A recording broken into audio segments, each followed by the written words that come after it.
We focus on history, culture, religion, art, social, and philosophy of Nusantara. Here, in the presence of Nusantara, we were made to be forgotten about the goodness of ourselves. Because negativity seems to be more interesting for us.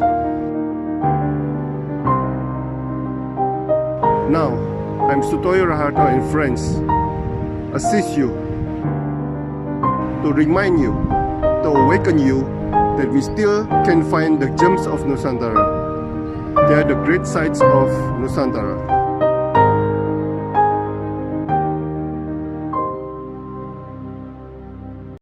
Oke, selamat pagi Mbak Indah Kholifa, seorang travel enthusiast, volunteer, dan mountain climber. Nah, dari ketiga hobi ini, hobi mana yang dimulai pertama kali dan sejak umur berapa? Silakan. Jadi memang kalau misalnya yang pertama itu volunteer, karena saya dari kecil di keluarga saya itu dididik untuk saling berbagi kepada sesama, tidak memandang siapapun. Jadi itu didikan dari keluarga saya, makanya kenapa saya dari SMP, saya mulai dari SMP sih tentang kegiatan sosial itu, dari SMP saya setiap pulang sekolah coba kayak nyisipin uang dari jajan sekolah buat di orang-orang pinggiran. Itu aku baru SMP karena saya nggak bisa ngasih banyak karena waktu itu memang uang saku yang dikasih sedikit. Nah, lanjut ke SMA. SMA saya mulai memperluas, SMA kelas 1. Saya itu awalnya itu ketika pulang sekolah, karena kan saya sekolah di Tangerang, jadi kalau misalnya pulang sekolah, saya selalu naik angkot, naik kereta. Nah, di angkot itu selalu ada anak kecil pakai badut yang disuruh sama orang. Sampai disuruhnya itu kayak dimarahin, dijoleng-jolengin.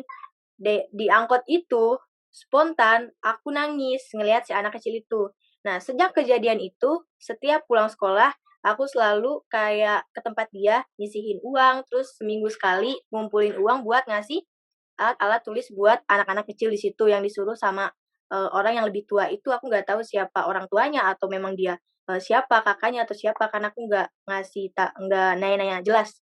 Nah, berlanjut dari SMA di situ aku mulai ikut-ikut masuk ke komunitas-komunitas sosial. Dari SMA kelas 1 aku mulai masuk ke komunitas sosial karena aku pengen menjangkau lebih luas lagi kegiatan-kegiatan sosial, juga nyari pengalaman buat diri aku sendiri. Dari situ juga aku mulai kenal yang namanya gunung. Ini kita mau cerita ke gunung dulu atau gimana dulu nih? Boleh, Sosial terserah. dulu atau gimana? Boleh terserah. Terserah ya. Oke. Berbarengan dengan situ, aku mulai senang jalan-jalan. Senang jalan-jalan, juga senang ke gunung-gunung, naik tebing, segala macam yang hobi-hobi yang ekstrim. Tapi di situ nggak menutup kemungkinan buat aku setiap jalan-jalan ke suatu tempat, aku nggak langsung pulang. Jadi aku stay di tempat tersebut, aku adaptasi dengan lingkungan mereka, terus aku lebih kepada ngajarin anak-anak sih kalau kegiatan-kegiatan sosial, program-program independen yang aku lakuin sampai sekarang. Berlanjut dari hobi ke naik gunung, terus masih berbarengan dengan kegiatan-kegiatan sosial. Nah, aku mulai menjalani program yang namanya TNT. Traveling and Teaching. Jadi, aku gabungkan 2 hobi. Ketika aku suka jalan-jalan, suka naik gunung. Nah, di situ aku coba kombinasikan kegiatan-kegiatan sosial. Jadi aku kalau jalan-jalan nggak langsung pulang ke rumah.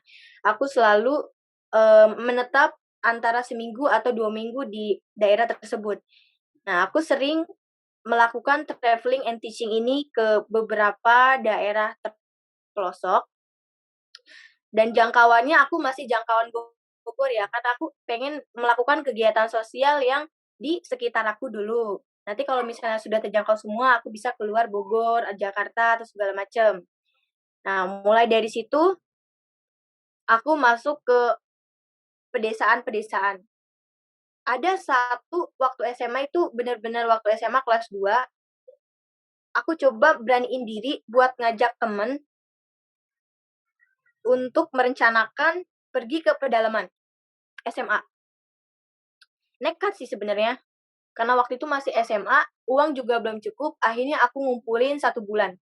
Aku ngumpulin uang 1 bulan, terus aku backup akomodasi teman-teman aku, karena aku tahu mereka belum cukup untuk ke arah sana. Aku backup akomodasi teman-teman, karena kalau misalnya nggak di-backup, mereka nggak bakal mau kalau ngeluarin uang yang memang lumayan gitu. Ya udah aku backup biar mereka mau. Nah, akhirnya aku sebulan ngumpulin, aku ke sana, coba pedalaman itu, jarak dari jalan raya, ini daerah Bogor ya pedalamannya, jarak dari jalan raya ke dalam desa itu 1 jam. Jadi kita melewati hutan. Dari jalan raya ke dalam desa itu kita melewati hutan belantara, bener-bener hutan belantara, masih banyak banget monyet, bener-bener masih asri. Hutan kalau misalnya masih banyak hewan-hewan seperti monyet segala macam, itu berarti yang memang jarang terjamah oleh manusia.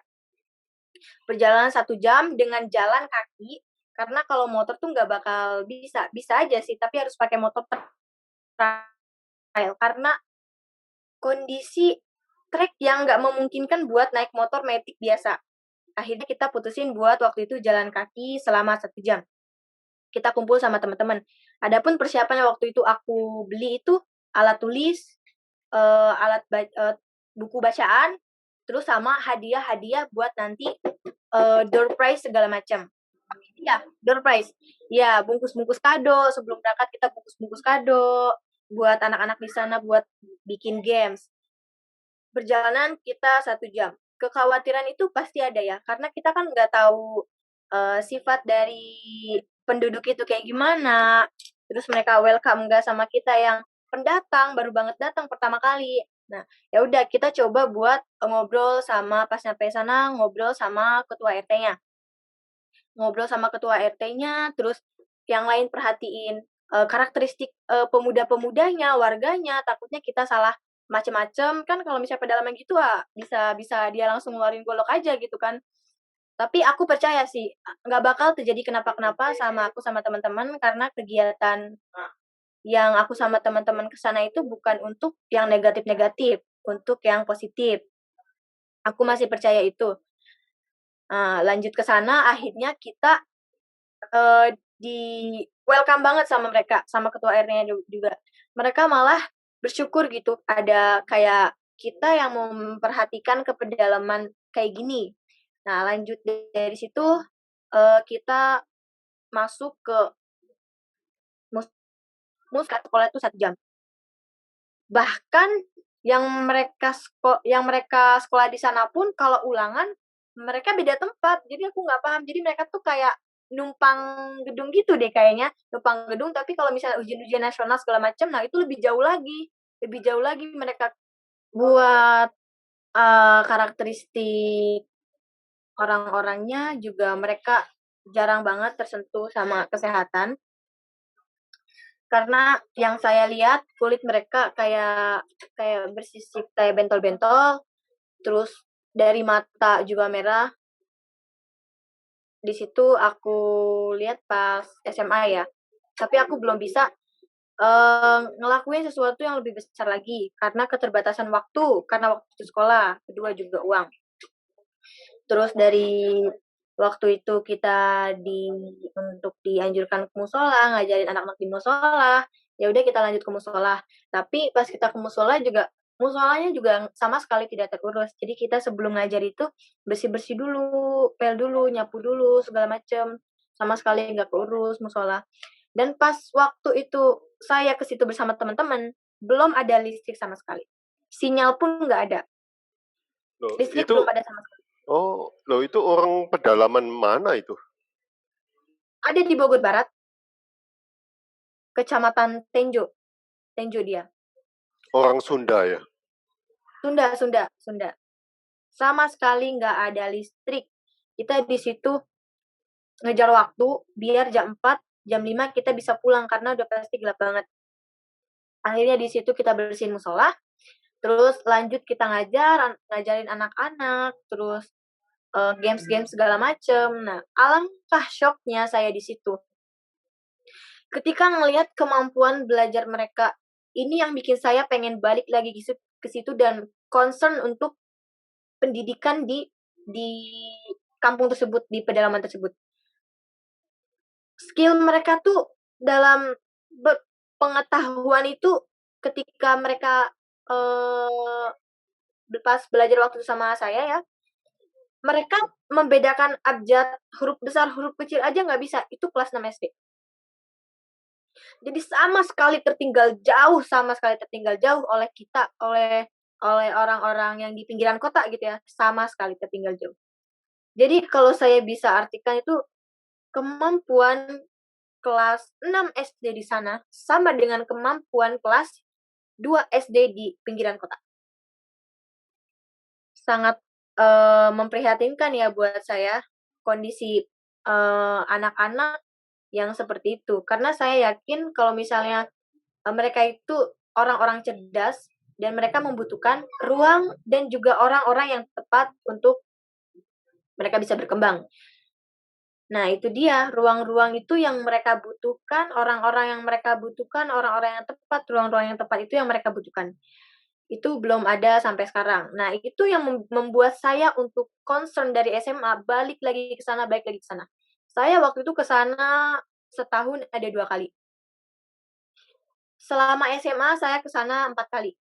Yang kedua kali ini masih sama ngajarin, tapi saya masih belum bisa membawa teman-teman yang lebih banyak karena waktu itu rencana saya, planning saya setelah lulus SMA, saya akan membawa teman saya yang anak kesehatan, saya akan membelikan obat-obat buat mereka gitu kan. Terus saya akan banyak sekali plan yang bakal saya buat di sana.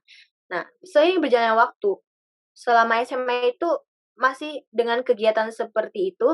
Nah, terakhir tuh SMA itu saya ke sana kelas 3 bener-bener nekat, saya bener-bener nekat. Saya cuman berdua perempuan, karena waktu itu kebetulan memang temen yang di circle saya tuh nggak ada yang satu mindset gitu, nggak ada yang suka buat kegiatan-kegiatan kayak gitu, kotor-kotoran kayak gitu. Ya udah saya bawa teman saya yang juga suka di bidang ini kan. Saya berdua dengan nekat berdua ke hutan. Kalau dibilang panik, saya panik banget karena saya takut orang-orang ada gitu, orang yang nakal di sana kayak ngejegat kita segala macem. Berdua ke sana, kita berdua, tapi kita di sana nggak nginep. Kita biasa ke sana kalau nggak Sabtu Minggu, hari-hari libur. Nah, kita ke sana waktu itu hari Minggu, ngajarin seperti biasa, ngajarin anak-anak. Saya belum bisa ngasih yang lebih besar lagi selain ngajarin anak-anak, terus ngobrol-ngobrol sama warganya. Nah, di situ kelas 3 SMA udah mulai ada listrik. Itu listrik baru. Baru. Dari kelas Berapa tahun yang 2 lalu? SMA. Itu berapa tahun yang lalu? Tahun 2018 listrik baru ada. Oke. Listrik baru ada tahun 2018. Setelah kegiatan seperti biasa lanjut, nah kita lanjut pulang. Ini yang bikin saya terharu, momen terharu yang nggak bakal saya bisa lupain. Waktu itu saya pulang dari situ, hujan gede, petir. Saya udah diperingatin sih sama warga, nggak apa-apa, di sini dulu aja nginep. Cuman hari Senin kan harus sekolah. Terus saya pulang, di jalan bener aja kena hujan gede banget. Terus kita hujan-hujanan sama temen saya nih, saya cuma 2 orang perempuan, hujan-hujanan, petir banyak banget. Terus kita melipir jalur truk, jalur mobil. Jadi di sana tuh ada truk-truk yang ngangkut kayu-kayu. Kita ngeliat mobil, kita sempet ragu mau minta tolong buat ikut, karena takutnya mereka kurang ajar gitu ya sama perempuan. Akhirnya kita beraniin diri buat diam dulu, buat tunggu mobil itu nyampe depan kita, masih di hutan itu. Mereka ngangkut-ngangkut bambu, banyak banget bambu waktu itu sampai penuh. Terus alhamdulillahnya kita ketemu orang baik juga kan. Mereka nanya, terus mereka ngajak buat bareng. Ya udah, aku sama temen aku ini naik di truk yang bawahnya tuh bambu semua. Bawahnya bambu semua. Bambu kan ini kan bulat-bulat gitu kan, panjang bulat. Kita duduk di situ, kaki sempet terjepit, sepatu sempet terjepit, tangan sempet terjepit. Yang namanya bambu kalau digoyang-goyang itu kan jalan nggak benar-benar lurus, jalan benar-benar bergajulan. Jadi ketika kita ke kanan, ke kiri, pasti bambu ikut-ikutan. Kaki kejepit, segala macam kejepit. Hujan petir, hujan banget, itu hujan deras banget. Aku punya waktu itu dokumentasinya. Cuman aku nggak pernah taruh di Instagram kan. Cuman setengahnya aja yang aku publish. Kita sempet nangis di situ bareng-bareng berdua. Nangisnya bukan nangis gimana ya, nangis kayak sedih gitu, nangis sedih, bahagia gitu. Nggak apa-apa kita kayak gini, nggak apa-apa. Nggak apa-apa kita selesai kayak gini. Yang penting bisa ngelihat anak-anak di sana tuh pengetahuannya juga nggak tertinggal jauh. Karena jujur aku kasihan banget.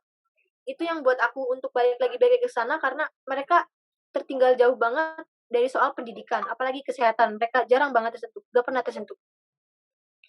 Di situ lanjut setelah lulus SMA aku kerja. Nah, kerja di situ aku mulai ngumpulin ke sana lagi seperti biasa kayak ngasih buku tulis. Nah, lanjut ke pertemuan kedua habis itu saya mulai banyak ngajak teman-teman ya. Ngajak teman-teman. Waktu itu ada 5 orang. Saya juga waktu itu ngumpulin uang dulu buat nge-backup mereka, sama buat bawa si bidan ini buat ngecek kesehatan mereka. Nah, waktu terakhir saya ke sana tuh, saya bener-bener persiapan mateng nih semua yang tahun-tahun kemarin, rencana-rencana tahun kemarin itu mau saya realisasikan tuh pas kemarin yang terakhir saya ke sana. Saya beli alat buat pengukur suhu air tuh, yang buat kadar air itu kan, takutnya ada besi atau apa. Itu terus persiapin teman saya yang bidan, terus saya bilang kalau di sana tuh kayak gini kayak gini kayak gini, obatnya apa. Kalau misalnya ada beli, ya udah beli, terus kemudian ada juga dia yang nyumbang vitamin buat di sana. Terus semuanya udah mateng, alat tulis udah mateng, semuanya kesehatan udah siap, kita cek air udah siap. Akhirnya kita berangkat waktu itu 5 orang tapi tambah 1 jadi 6 orang. Kita berangkat ke situ motor trail berdua. Karena waktu itu panas, gak hujan sama sekali, jadi kita berani buat bawa motor. Kita bawa motor ke sana, masuk. Saya juga udah kenal sama RT-nya, jadi mereka udah pada tahu mau ngapain. Terus saya minta izin buat ke sumber air mereka buat ngecek airnya sehat atau enggak. Di sana ada 3 sumur. Mereka pakai 3 sumur. 3 atau 4 ya. Lupa saya. 4 sumur. Di dalam pesawahan 1, terus di pemukimannya tuh 3. Beda-beda itu ada tengah, kanan, kiri. Jauh-jauh. Terus abis itu mulai kegiatan. Waktu itu aku nginep Sabtu sama Minggu. Biar ketatar semua, biar keambil semua ya. Aku nginep waktu itu hari Sabtu kegiatan cek kesehatan sama ngasih obat. Ada anak bayi juga, cek kesehatan. Terus dilanjut kita sama teman-teman tuh ngecek air. Di sana itu 140, saya lupa ini ya. 140-an yang buat ngecek kadar air tuh 140-an.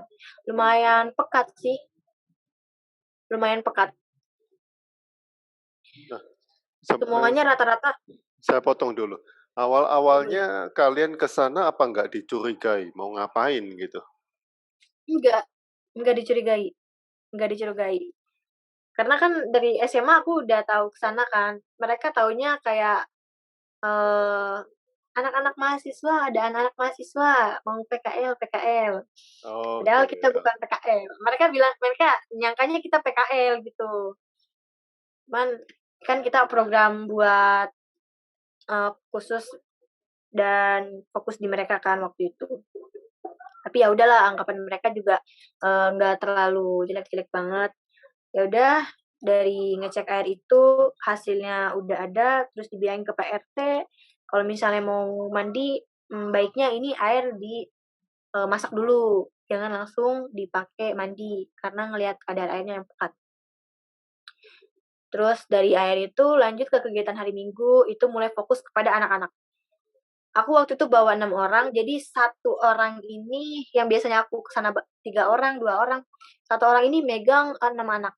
Biar semakin banyak kakak-kakak pembimbing, semakin mereka tuh masuk gitu ke otak. Kalau misalnya waktu itu kan saya cuman sendiri, bareng-bareng, jadi nggak bisa ngelihat satu-satu gitu, nggak bisa ngajarin satu-satu. Kalau misalnya kemarin kan terakhir saya 6 orang bisa gitu rata gitu satu-satu, kita liatin, kita ajarin dari ABC dasar aja dulu. Calistung waktu itu kita masih fokus di calistung. Huruf besar, huruf kecil, nentuin huruf besar, huruf kecil, terus baca juga, ngelancarin, ngitung, terus dasar-dasar deh kayak warna, ABC, segala macam, bahasa Inggris dasarnya juga. Kayak gitu waktu itu. Itu sih. Saya share screen ya. Aku Oke, soalnya ini desa tidak ada listrik, tidak ada sekolah ada. nggak ada, tidak ada sekolah, nggak ada, Oke. Nah, selama ini pendidikan memang nggak ada di sana. nggak ada. Banyak yang putus sekolah di sana. Oh, lah PAUD, TK nggak ada juga. Oh, PAUD ada. Kalau PAUD ada. Tapi PAUD pun seminggu 3 kali. Itu pun dari relawan juga, dari teman saya. Seminggu 3 kali. Tapi sekarang udah jarang, kadang sebulan sekali gitu. Oke. Nah, eh, setelah SMA seberapa sering ke sana? Setelah SMA itu terakhir aku kemarin nih yang diuploadan ini. Berapa kali ya? 3 kali. 3 kali ke sana. Hampir Ini setahun tuh 2 kali. ini masih di Jawa Barat berarti ya. Masih di Jawa Barat. Selanjutnya apa yang dilakukan di sini? Tembus Oh, Ciberani setelah berjalan berjam-jam ya. Silakan. Oh iya, waktu itu ada bencana. Bencana ini rata ya, yang tahun berapa ini? Lupa. Tahun kemarin. Yang ada Banten juga longsor, Bogor juga banyak yang longsor, terus Bandung juga banyak yang longsor. Ini yang rata waktu itu bencananya longsor ya. Nah, waktu itu kebetulan yang longsor ini ada desa yang benar-benar keputus, nggak bisa diakses buat nyerahin logistik. Aku sebagai mountaineering juga aku suka di kegiatan-kegiatan sosial karena kan waktu itu sangat dibutuhin tenaga-tenaga relawan. Makanya kayak aku sama teman-teman pendaki gunung tuh inisiatif karena kita sering bawa-bawa carrier berat ya. Kenapa nggak kita gunain buat ke daerah-daerah ini, daerah-daerah bencana yang memang belum bisa dijangkau oleh alat-alat berat maupun ini motor gitu. Motor maupun alat-alat berat.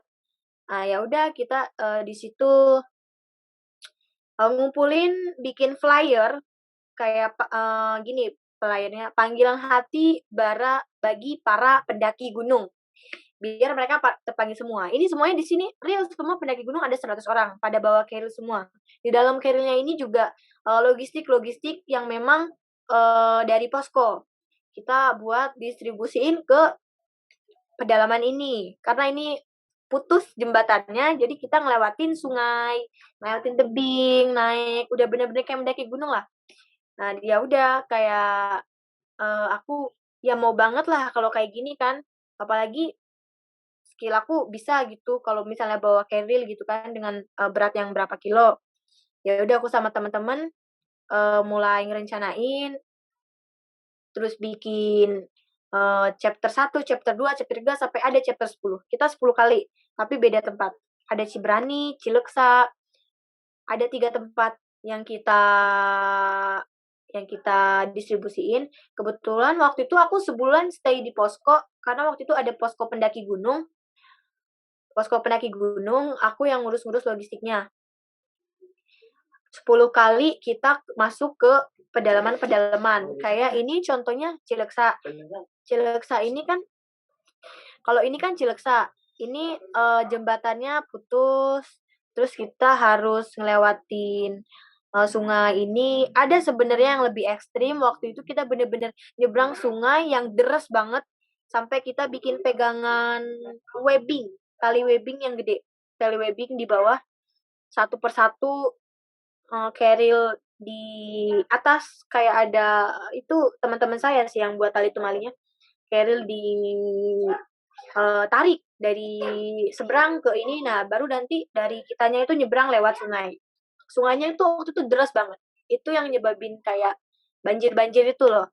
Jadi waktu itu kita sampai maghrib berapa jam. Nah, kegiatan-kegiatan di sana pun kita nginep juga, bikin tenda, nginep.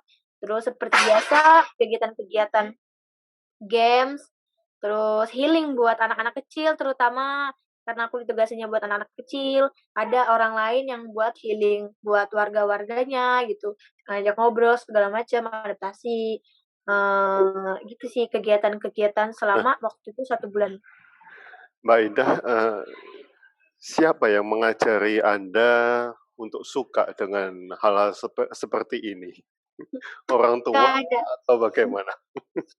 nggak ada yang ngajarin, kalau orang tua cuman bilang sama aku dari kecil, berbagi kepada orang yang lebih membutuhkan aja sih. Terus juga aku emang cengeng orangnya, jadi waktu dari SMP, SMA juga cengeng kalau ada kakek-kakek yang masih kerja gitu suka nangis ngeliat, "Kok bisa?" Gitu kan, "Anak-anaknya kemana?" Terus pengen banget bantu tapi belum punya kemampuan atau uang buat bantu-bantu mereka gitu. Dari hati Oke, aja sih. ya, Mbak Indah kan punya teman sekolah SMA ya, teman kuliah. Banyak nggak yang mempunyai hobi yang sama seperti ini? Kalau SMA, nggak ada. Karena SMA dulu aku masuknya di SMA, yang itulah ya, yang begitu. Jadi mereka nggak pada suka gitu. Naik gunung pun mereka nggak suka, kotor-kotoran pun nggak ada yang suka. Karena waktu itu, support-support temen aku tuh yang di luar yang ikut kegiatan aku tuh ya marah luar, kenapa makanya waktu itu aku dari SMA udah banyak banget ikut komunitas sosial, karena di SMA aku nggak ada yang mau gitu. Jadi aku makanya cari keluar, teman-teman di luar. Kalau kuliah banyak teman-teman kuliah. Kalau kuliah lumayan, kalau kuliah aku lebih ke ini, perjuangan-perjuangan teman-teman yang satu perjuangan perempuan aja gitu kalau di kuliah. Tapi ada juga yang mau. Iya ini, kita sampai bawa kostum buat nge-healing anak-anak di sana, badut, Spiderman, bagi-bagi hadiah, games, terus bercanda-bercanda, kayak gitu sih. Itu dilakukan selama 2 hari, Sabtu Minggu. Kita nginep di sana, terus fokus sama healing anak-anak, terus yang lain dibagi tugas buat, segala macem. Ini yang buat di indoor-nya, kalau di outdoor-nya tuh lebih seru banget, di lapangannya kita main-main bareng gitu sama semuanya, nyatu. Oh ya, waktu itu di daerahku, aku prihatin soal Covid. Ini aku dari awal dulu ya, soal Covid akhirnya aku bentuk relawan di daerahku. Banyak juga yang mau kan, terus kita kayak pakai uang pribadi buat, racik, apa itu, yang buat semprot-semprot saya lupa, disinfektan. Iya, kita racik disinfektan, terus kita bersih-bersihin fasilitas umum di kecamatan aku. Masjid waktu itu rata, masjid semua kita kita bersihin itu berlangsung selama 1 bulan. Nah dari situ, kemudian banyak teman-teman yang ngasih ide buat, gimana kalau kita dapur umum nih di bulan Ramadan, karena di pandemi ini kan mereka susah cari makan, ditambah ini bulan Ramadan, kayaknya kayaknya kita harus buka dapur umum. Nah, dari situ sebenarnya ada dapur umum, dari yang relawan aku bentuk, terus ada dapur umum itu berlangsung selama, 1 bulan. Selama 1 bulan dengan total waktu itu donasi ada 25 juta. Selama 1 bulan kita dapur umum. Nah, di situ dapur umum pun, aku berangkat, siang, karena waktu itu aku yang megang dapur umum sama teman-teman yang lainnya banyak juga, itu banyak banget yang support, datang segala macem, ngebantuin itu banyak banget. Eee, aku selalu dari rumah tuh berangkat siang, pulang jam 12, berangkat siang, pulang jam 12, itu berlangsung selama 1 bulan. Berlangsung selama 1 bulan. Nah, lanjut dari situ, kemudian masih ada sisa uang, akhirnya kita inisiatif buat, gimana kita salurin buat anak yatim piatu, kita bikin acara. Kita bikin acara nyanyi-nyanyi, nyanyi-nyanyi sholawat, terus games-game, acara seru-seruan sama anak-anak yatim piatu. Waktu itu ada 100 yatim piatu, terus kita bagiin amplop sama bagiin bingkisan sama makanan, ada 3, makanan, bingkisan, amplop, sama snack. Itu, 5 yang menjadi, pokok kita ya yang kita kerjain waktu itu, kita kerjain kemas-kemas barang-barang anak-anak, di daerahku, di Parung Panjang, di Bogor. Semuanya kita, rembukan buat, bikin snack, terus buat hadiah-hadiah segala macem. Terus yang lebih terharunya lagi, banyak banget donatur-donatur yang tiba-tiba aja datang gitu kan, mau ngasih ini tempat pensil 100, mau ngasih Al-Qur'an, waktu itu kita ngasih Al-Qur'an juga sama mereka, Al-Qur'an sama sama juz amma kayak gitu kan. Nah terus, dari situ setelah kita ngasih-ngasih kayak gitu, Hamin 3-nya itu tiba-tiba ada dua orang yang mau ikut partisipasi, tapi mereka mau ngasih amplop dan mereka mau ikut di situ ngasihnya. Jadi waktu itu total ada 3 amplop, snack, terus mereka dapat Al-Qur'an, dapat makanan, kayak gitu sih, bingkisan-bingkisan. Wow. Ya, oke. Good luck Mbak Indah untuk kegiatannya. Kita harus ketemu di Buitensok nih. Sampai ketemu. Selamat siang. Terima kasih untuk sharingnya. Iya, sama-sama. Sampai jumpa Selamat kembali. siang. Saya langsung like aja ya. Ya, ya.